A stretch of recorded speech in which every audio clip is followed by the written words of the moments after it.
When I was about 1 year old, my father was killed. After his passing, my mom just really could not deal with the pain of losing her husband.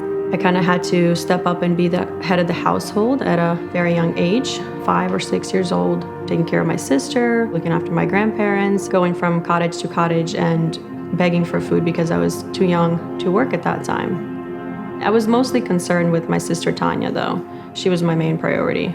Not having very much, we still had each other. So while I was taking care of Tanya, my mom was coming in and out of the household, and when one day she showed up and she was pregnant with my youngest sister, Ilona. My mother, in her drunk state, fed Ilona alcohol instead of milk. When Ilona passed away, I decided that Tanya and I would run away in search of a new life. We got on the bus and we left. We eventually got hungry, and so we started collecting empty bottles to trade those in for money and then use that money to buy food. And so as we were doing that, the clerk called the police. So that's when the police came by, picked us up, and first took us to the police station to question us. They decided to take us to a detention center. My mom was notified where we were. They asked her, they said, "Do you want your children?" And she said, "No, I don't want them." When my mother's rights were taken away, Tanya's biological father was notified. Sorry.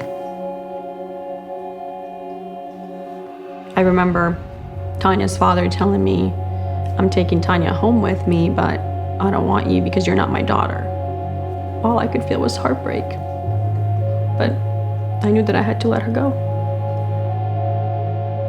After losing Tanya, I didn't think about the future. It didn't matter anymore. I just remember on that day feeling very abandoned. No one cared about me. After about a year at the detention center, I was transferred to an orphanage. Because I felt so empty, I started praying on my own. Without even knowing God, I was crying out to Him, asking Him to give me a sign that everything was going to be okay. There is a purpose for me. Every night I would pray. And that is when Operation Christmas Child came to our orphanage. I'm crying again, I'm so sorry. You're doing awesome. This is a day that I received my Operation Christmas Child shoebox. Once I opened it, there were so many different things in there. But I remember my favorite item was a yellow yo-yo. To me, that yo-yo represented hope. It was an answer to my prayer. In that moment, I knew that this was the sign that God was sending me, that you are not alone. You are not an orphan, you are my daughter. And that's what I knew, that God is real and that He is with me.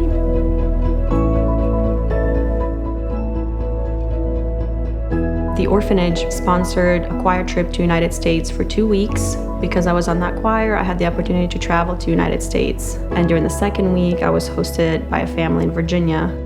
We were at an event in the morning, and we went to go out to lunch, and Elizabeth had fallen asleep in the back of the van, and I looked back at Elizabeth, and I heard, "This is your daughter." That was supernatural for me. It was just, I knew that the Spirit had spoken to me at that point, so I was fortunate enough to take a photo of that. I, in fact, still carry that with me today when I knew she was my daughter. They sat me down and they asked me if I wanted to be adopted. And I said, yeah, duh. Of course. They all flew out to Ukraine together to bring me home as a family. And this was the moment right before the plane touched on US soil. And that was the moment that I officially became a US citizen. It was a special moment. After my adoption, I had told my parents about this amazing gift that I had received at the orphanage and how much hope it brought me and what it meant to me. And we decided to pack as a family. My mom said, "Why don't we pack 2 shoeboxes or maybe 3?" And I said, "No, we're gonna pack 100. Over the years as a family, we have packed over 8,000 shoeboxes.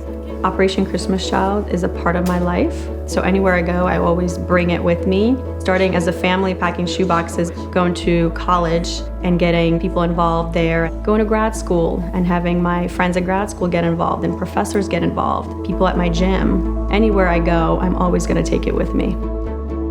It was the first seed that was planted in my heart. The shoebox was a seed.